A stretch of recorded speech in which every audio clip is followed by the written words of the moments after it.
need to upload every day to grow. If you have a bad video, it's gonna hurt your next video, and you need a retention edit no matter what niche you're in. All of these things are false, and we are gonna bust these myths here on this episode of The Boost by vidIQ.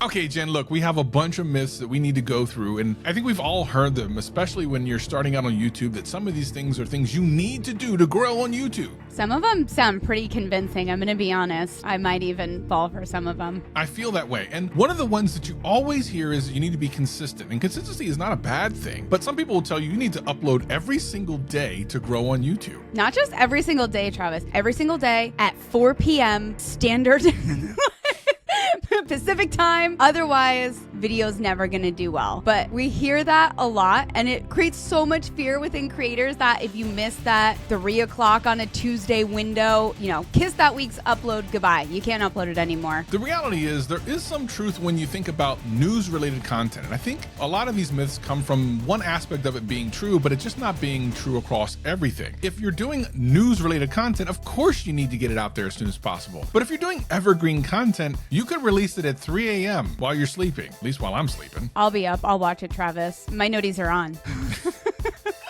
You said your nutties are My on. nutties. Your nutties are on? What are you talking about over there? Your notifications are on. Okay, I got you. One thing creators have to think about, so we have this pattern of uploads where if you do upload every week on a Monday, your views do pretty well. You notice that your audience is showing up within those first 3 hours, your numbers are looking pretty good, and then, maybe you go try and upload on a Thursday and your numbers don't look as good. It's not because of the video, it's because your audience didn't know to show up, and that's the most important thing about consistency. It's just for your audience to show up at the same time and to expect your content. So that's really why you see those better numbers when you have a consistent upload schedule, but it's not because of the video, that's for sure. Also, there's a technical reason where the more people to get your videos into their watch history, the more likely they are to be recommended a video of yours in the future, which means if you have a lot of videos out there that consistently are coming out and people are watching them all the time, you have a bigger pool of people to pull from when your next video comes out. If you haven't done it for a while, sometimes that goes down. As you can see, if you've never uploaded for like 3 or 4 months, of course it's going to be harder to kickstart that next video, but it's not impossible. We see it all the time. Channels that take long breaks, or like animation channels, which have to take long breaks in between videos, pop back up, and YouTube never quits trying to share your content to other people. So just because you take some time off, or maybe you need a mental break, does not mean it's the end of your channel. All right, Travis. So I put out a video, kind of bad. It's not doing so great. Now it's definitely going to hurt my next video, right? Well, first of all, I don't believe you put out bad videos, so this is sus right from the beginning. But no, it's not necessarily. I mean, yes and no, but not really. So here's what's happening. When you put out a video that doesn't perform, especially right off the bat, it's because people looked at the thumbnail and title and maybe it didn't connect with them, or if they did click the video, that didn't retain them. Maybe they don't watch it. So of course, YouTube adjusts accordingly, maybe gives you less impressions. The next video you put out has another opportunity to win. It has nothing to do with the previous video. It's still going to try again and try to find people for those videos. And even if you have a 10 of 10, which we've talked about on this channel before, you can have a 1 of 10 on your very next video. I mean, it doesn't even make sense to think realistically that the next video is going to do even worse, because if you're dealing with a 10 of 10 for your video, that means every single video after that would just be a 10 of 10. And that's not the case at all. Against what Travis says, I've put out my share of very bad videos, and I'm okay with that. But each video, the idea can't be your best idea in the entire world, can't be the best thumbnail in the entire world. So each video is its own chance to shine, and they're about different things, and they're not going to hold each other back. But the highs and lows of YouTube, right? Now, if you're not monetized, that means you're not getting as many views and subscribers as you would if you were monetized, right? I mean, it makes sense, because if YouTube isn't getting paid, why would they promote your video? So that myth adds up, no? I actually agree with you. That actually does make a lot of sense. Rationally, it does. Like, why would they do this for free? It's not a charity.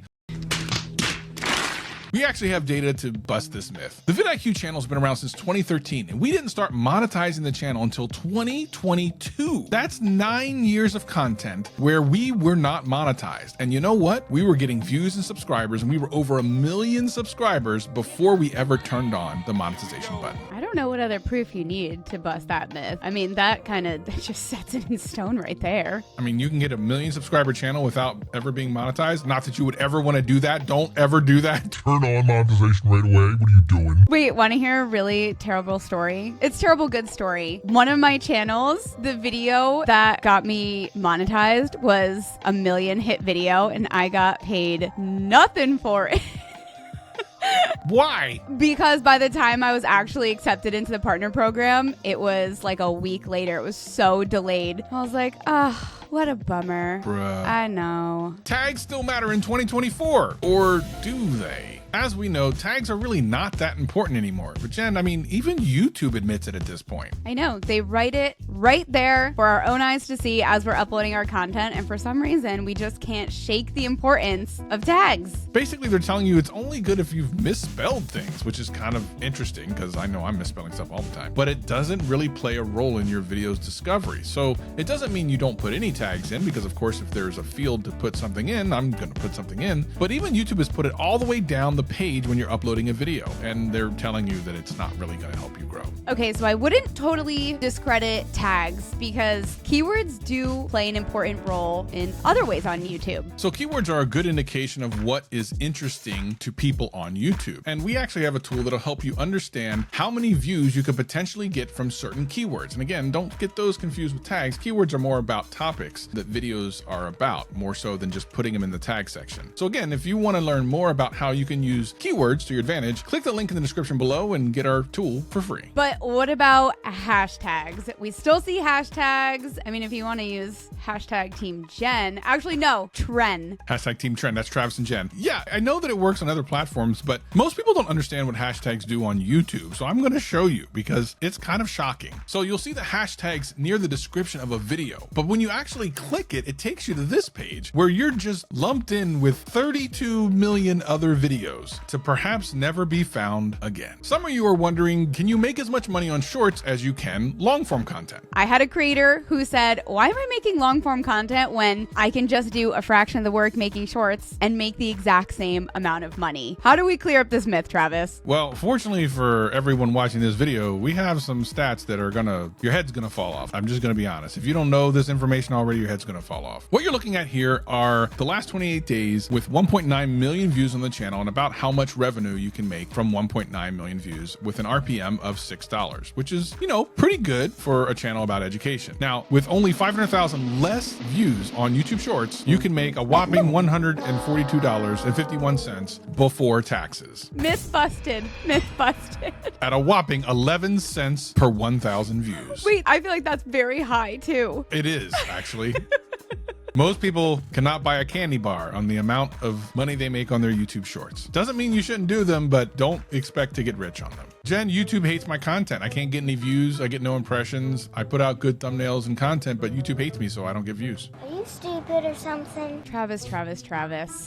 YouTube doesn't hate you. I'm gonna go out on a limb and say that you could come up with better ideas and that you just haven't found your audience yet. I always like thinking of this rationally. Why would YouTube allow you to upload content onto their servers and not show it to anyone purposefully, just to spite you? It makes zero sense because it costs them money to have the storage on their servers for your videos. So of course, they want to find a viewer for your content, but you need to help them out. Make good content with great thumbnails and a great title that make people want to watch your content. And for our final myth, you should edit for retention. What does that mean? Kind of like the Mr. Beast stuff. Let's try something, Jen. Let's do a Mr. Beast segment. In this video, I'm going to stay right here until I get 500 subscribers. That's right, 500 subscribers. Jen, what are you going to do? I'm gonna stay right here until we get 1 million views, Travis, and we are not leaving until we prove that YouTube loves us. Retention editing is not a bad thing. However, to be honest, not every single niche needs that. I always think of it this way. If you're on BookTube and you're wanting to watch like a review about a book, you don't need the fast and flashy editing. You need something that's just going to get the point across and that you can relax and watch. Retention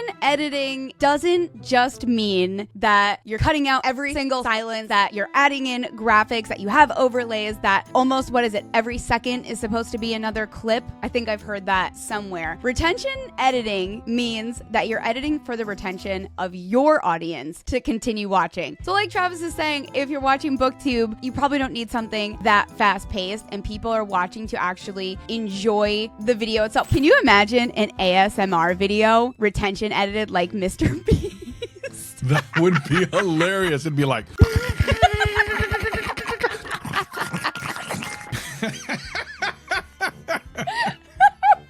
ASMR retention edit. Tell us how well that's going to go over. Tell me if the retention edit is needed there. We hope that this has helped you understand that some of these myths just don't exist anymore. But we have given some really brutal advice as well, so make sure you watch that video right here.